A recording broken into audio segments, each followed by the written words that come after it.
अभी मैं 2 साल तक बाल बढ़ाने वाला हूँ और मेरे घरवालों को भी इससे दिक्कत नहीं है। लेकिन बाल बढ़ाने में दिक्कतें तो आती ही है। और आज मैं उसी एक दिक्कत की बात करूँगा जो कि है ऑकवर्ड फेस।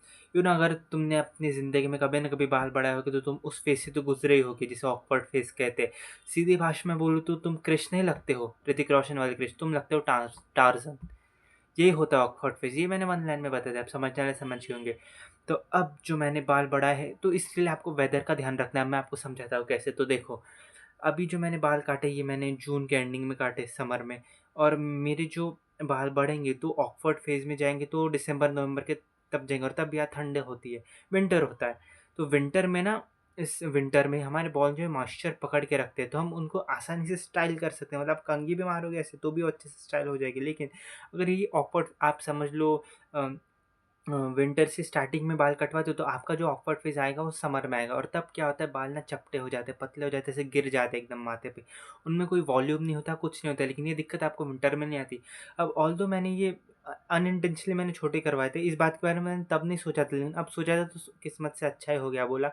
तो इस चीज़ का आपको वेदर का भी ध्यान रखना है कि, और अगर आपका सपोज़ अब आपने विंटर में कटवा लिए, अब सपोज़ आप ये टाइम पे कटवा रहे हो तो तब तक भी आपके बाल ऑकवर्ड फेज़ तक चले ही जाएँगे विंटर में, दिसंबर तक, तो आप स्टाइल कर सकते हो। लेकिन अगर आप उस टाइम काटते हो तो आपके बाल जाएँगे ऑकवर्ड फेज़ में समर में, तो तब आपको क्या कर सकते हो? तो देखो, अगर आप घर पे हो, समर में तो मोस्ट ऑफ द घर पे ही होते हैं। अगर आपको बाल बढ़ाना है तो मैं बात कर रहा हूँ, अगर आपके घर वाले आपको बाल बढ़ाने नहीं देते तो कुछ नहीं हो सकता भाई। मेरा एक दोस्त भी वैसा ही है, उसके घर वाले उसकी ज़बरदस्ती कटवा देते हैं। तो अगर आप बाल बढ़ाना चाहते हो तो आपको प्रोडक्ट यूज़ करना होगा, जैसे कि सी सॉल्ट स्प्रे या वैक्स। लेकिन ये प्रोडक्ट्स आपको डेली में यूज़ नहीं करने हैं। अगर आपको ऐसे टाइम में, जब मतलब जब आपका ऑकवर्ड फेज़ चल रहा है, उस टाइम अगर आपको किसी पार्टी में जाना रहा, सपोज़ कॉलेज का कोई, स्कूल कॉलेज की कोई पार्टी हो गई, या फिर कोई फंक्शन हो गया, शादी रिसेप्शन हो गया, उस टाइम आप जेल या वैक्स लगा सक जेल वैक्स बोल रहा हूँ, सी सॉल्ट स्प्रे लगा सकते हो, वैक्स भी लगा सकते हो। लेकिन ये चीज़ें केमिकल से भरी हुई होती, तो मैं आपको तो वैसे, अब मैं कभी प्रोडक्ट्स को प्रमोट नहीं करता, जेल लगाओ, वैक्स लगाओ। लेकिन अगर आपके बाल उस ऑकवर्ड फेज़ में है, तो एक बार आप, मतलब जब तक उस ऑकवर्ड फेज़ में है और जब आपको कहीं बाहर जाना है तभी, यानी ऑकवर्ड फेज़ में बाल है तो 2-3 शायद 1 महीना रहेंगे, उस टाइम में आपको ज़्यादा से ज़्यादा कितनी बार बाहर जाना पड़ जाएगा? एक बार समर में तो इतनी शादियाँ होती नहीं है, या 2-3 बार, तो उतने टाइम आप हल्का-हल्का लगा सकते हो, लेकिन फिर बाद में आपको डेली यूज़ में लगाना नहीं, ये मैंने आपको बता दिया। अगर आपकी ऑकवर्ड फेज़ जो है वो विंटर में आ रहा है तब तो आपके मज़े ही मज़े, आपको कुछ लगाने की ज़रूरत नहीं। समर वालों के लिए मैंने बताया। लेकिन मैं एक बात आपको बता देता हूँ, अगर आपको सूट नहीं होते हैं chemicals, wax, gel, sea salt spray, ऐसे केमिकल्स अगर आपको सूट नहीं होते तो आप मत लगाओ। खाली जाने के लिए, अपने बालों को अच्छा दिखाने के लिए, आपको अपने स्कैल्प को डैमेज करना परवड़ेगा नहीं। तो अगर आप पे इसके पहले अगर कुछ लोग होते हैं जिनको पता चल जाता है कि सूट होता है, नहीं होता है, स्कैल्प ड्राई हो जाता है, कैसा हो जाता है, जो भी हो जाता है। अगर सूट नहीं होते तो मत ही लगाओ। एक काम करना, इसका भी मैं सॉल्यूशन दे देता हूँ, कैप पहन लेना, मतलब अपने बालों को, जैसे आपके बाल समर में तो अपनी कंघी कर ली और फिर कैप पहन के रख देना, और फंक्शन में जैसे ही कैप उतार देना तो आपके बाल काफ़ी हद तक अच्छे से सेट रहेंगे। ये सीसो स्प्रे वगैरह की ज़रूरत नहीं है, लेकिन लगाना चाहो तो एक बार लगा सकते हो, लेकिन मैं तो नहीं बोलूँगा भाई कि मत ही लगाओ, क्योंकि मैंने आज तक कभी लगाया नहीं है, और मैं खाली 2-3 घंटे के फंक्शन के लिए अपने बाल को अच्छा दिखाने के लिए अपने स्कैल्प को डैमेज करना मैं तो नहीं चाहूँगा। तो हाँ, मैंने जो कैप वाली आइडिया दी है वो आप ट्राई कर सकते हो, और अगर आपको सॉल्ट स्प्रे वो वैक्स जेल लगाना तो आप वो भी कर सकते हो, आपके ऊपर है। सेकंड थिंग, जब आपके बाल बढ़ जाते हैं, तो आप फिर फिज़िकल प्रोडक्ट का यूज़ करना चालू कर सकते हो, जैसे कि बैंड बोल रहा हूँ, वो जो रबर का वो नहीं आता क्या, छोटा-सा, लड़कों के लिए भी आता है, वो आप लगा सकते हो, या फिर जो हेयर बैंड आता है वो भी आप लगा सकते हो। दोनों में अच्छे, कोई दोनों में दिक्कत नहीं है। बस आपको ठीक से वेयर करना है, ज़्यादा टाइटली बालों को ऐसे पीछे नहीं खींचना है, अच्छे यूज़ करना है, वो भी आपके बाल काफ़ी हद तक सेट रखेंगे। तो ये ऑकवर्ड फेज़ से निकलने के बाद की बात है। तीसरी चीज़, जो मैंने इसके पहले भी मैंने एक बार बाल बढ़ाए थे और तब मैंने नोटिस की थी, कि देखो, जब आप ऑकवर्ड फेज़ में जाते हो तो ऊपर के तो बाल वैसे रहने देना, साइड के भी रहने देना, लेकिन ये जो कल्ले हैं ना, तो ये यहाँ से रहते हैं, यहाँ से इतने आप नाई के पास जाके हल्का-सा फेड कर सकते हो, उसको बोल दो कि ऐसे-ऐसे कर दे भाई, थोड़े से हल्के-हल्के बाल, ऊपर के बाल को हाथ मत लगा। या फिर अगर आप यहाँ के भी नहीं करते हो तो खाली आप इधर के कल्ले को फेड कर सकते हो। ये भी आप करते हो तो भी आपका काम अच्छे से बन जाएगा। तुमने रोमन रेंज या सेथ रॉलिन्स जैसे बंदों को देखा होगा जो बाल बढ़ा के रखते हैं लेकिन यहाँ से कल्ले ट्रिम कराते रहते हैं। तो इससे क्या होता है, आपके जो ऑकवर्ड फेस है वो यहाँ के जब कल्ले देखो, यहाँ के बाल कैसे, वो ना तो ऐसे कान के पीछे जाते हैं और ना ही वो स्टाइल होते हैं, वो क्या ऐसे नीचे-नीचे तक लटकते रहते हैं, तो वो बहुत ज़्यादा ऑकवर्ड लगता है। तो आप उसको अगर आप ट्रिम कर लेते हो तो ये आपको बहुत हद तक मदद कर सकता है। फिर जब आपके बाल बढ़ जाते हो तब तो कोई दिक्कत होती ही नहीं है। हाँ, तो इसको भी आप टाइम टू टाइम ट्रिम करवाते हुए रह सकते हो।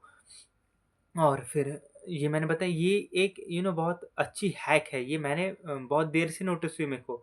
मैंने तो 2-3 साल पहले भी इसके पहले बाल बढ़ाए हैं। इतने तो नहीं बढ़ाए लेकिन हमेशा ऑकवर्ड फेज़ में जाते थे, मेरे को समझ में नहीं आता था क्या करूँ? तो अब मेरे को समझ में आ गया वो, एक्सपीरियंस ओवर द टाइम आते हैं। Experience, what is experience? Mistakes जो हम करते हैं उसी को एक्सपीरियंस कहते हैं। हाँ, तो अगर आपने ये नहीं किया तो भी चलेगा।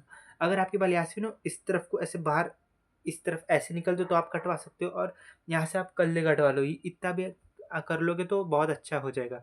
और हाँ, देखो, अगर आपका स्कैल्प में जो सीबम है वो रेगुलेटेड अमाउंट में निकलता है, इतना कुछ ज़्यादा ऑयली स्कैल्प नहीं है आपका, तो आप शैम्पू कंडीशनर को अगर समर के टाइम की बात है तो आप उसको यूज़ करना छोड़ सकते हो, क्योंकि देखो, जो आपके नेचुरल ऑयल्स निकलते हैं ना उससे आपके बाल बहुत अच्छे स्टाइल हो जाते हैं। जैसे अभी देखो, मेरे बाल नेचुरल ऑयल से सेट है, मैंने कुछ नहीं लगाया तो ना मेरे बाल ज़्यादा सिल्की दिख रहे हैं, और देखो मैं गर्दन हिला रहा हूँ तो इतने हिल भी नहीं रहे, ये पीछे के हिल गए, उनको मत सामने के देखो। तो हाँ, तो अगर आप शैम्पू और कंडीशनर यूज़ ना करो, मतलब अगर आपको सूट होता है कि यूज़ ना करें तो कोई दिक्कत नहीं होती, तो आप मत ही करो उनको भी यूज़। उससे आपके बालों को जो नेचुरल सीबम निकलता है उसी में रहने दो, कोई दिक्कत नहीं है उनसे। और अगर बहुत और विंटर के टाइम पे तो आप यूज़ कर सकते हो, तब मॉइस्चर इतना होता है कि बाल वो मॉइस्चर पकड़ लेते, और स्टाइल भी आसानी से हो जाते। तो ये जो मैंने आपको कुछ हैक्स बताए, आप इसको ट्राई कर सकते हो अपने बालों को बढ़ाते वक़्त ऑकवर्ड फेस से बचने के लिए। ये जो कल्ले कटने की बात है शायद मैंने पिछली वीडियो में भी करी थी, वो ग्रोथ लॉन्ग हेयर वाली। इसके आगे की भी वीडियो मैं हेयर्स पर ही बनाऊँगा, कि मुझे भी अपने बाल बहुत प्यारे हैं। मेरे भी बाल एक्चुअली थोड़े डैमेज हो गए थे, तो अभी वो धीरे-धीरे रिकवर हो रहे हैं। तो भाई देखो, मेरा ऐसे कि अगर मुझे दिक्कत आई तो हो सकता है बाकियों को भी दिक्कत आएगी। अब मुझे सही टाइम पे ट्रीटमेंट मिल गया, और मुझे नॉलेज भी थी तो मैंने कर लिया, लेकिन कुछ लोग होते हैं उनको नॉलेज नहीं होती, तो उनकी वो नहीं बच पाते। एक मेरा दोस्त है, वो 22 की एज में चले गए बाल उसके। शादी शादी तो दूर की बात है, 22 की एज में चले गए, अब तो शादी की उम्र होने की भी है उसकी। तुम समझ रहे हो आजकल ये जो बालों की दिक्कत है मर्दों की, कितनी ज़्यादा बढ़ गई है, और इसके बारे में कोई इतना रिसर्च भी नहीं करता, इसलिए लोगों को नॉलेज भी नहीं है कि दिक्कत मर्दों के बालों के साथ ही होती है। तो तुमको क्या लगता है?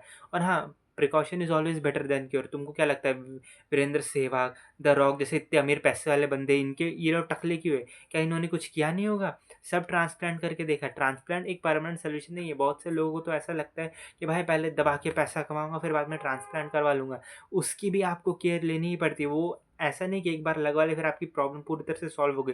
तो केयर आपको तभी भी लेनी है, अभी भी लेनी है, तो अभी ले लो ना, तब का क्यों इंतज़ार करते हो? तुमको क्या लगता है उन लोगों ने कुछ किया नहीं होगा? सब करके देखे, कुछ काम नहीं किया। हाँ, वे एक ऑप्शन है उनके लिए, लेकिन मैं ऐसे बता रहा हूँ, नेचुरल नेचुरल भी नहीं, ऐसे कि ट्रांसप्लांट से भी नहीं होता है। तो देखो भाई, केयर तभी भी लेनी, अभी भी लेनी, इसलिए अभी आपके बालों की केयर लो। अभी आप बालों की केयर लोगे तो हो सकता है आपको अगर जेनेटिक गंज 30 में पड़ना तो हो सकता है वो 50 में जाके पड़े। तब तक तो ऑलमोस्ट सबकी शादियाँ हो ही जाती है, तब इतना फ़र्क भी नहीं पड़ता। जिसको फ़र्क पड़ता है वो विग लगवा सकता है। तो इस आप डिले कर सकते हो, मैं तो नहीं कह सकते पूरी तरह आप उसको रोक ही सकते हो, लेकिन हाँ, डिले ज़रूर कर सकते हो। वेल, ये आपको वीडियो अच्छी लगी होगी तो इस हैक्स को फॉलो करना, और अपने, अगर आपके घर में अलाउड है तो आप बढ़ा सकते हो अपने बाल। Thanks for watching.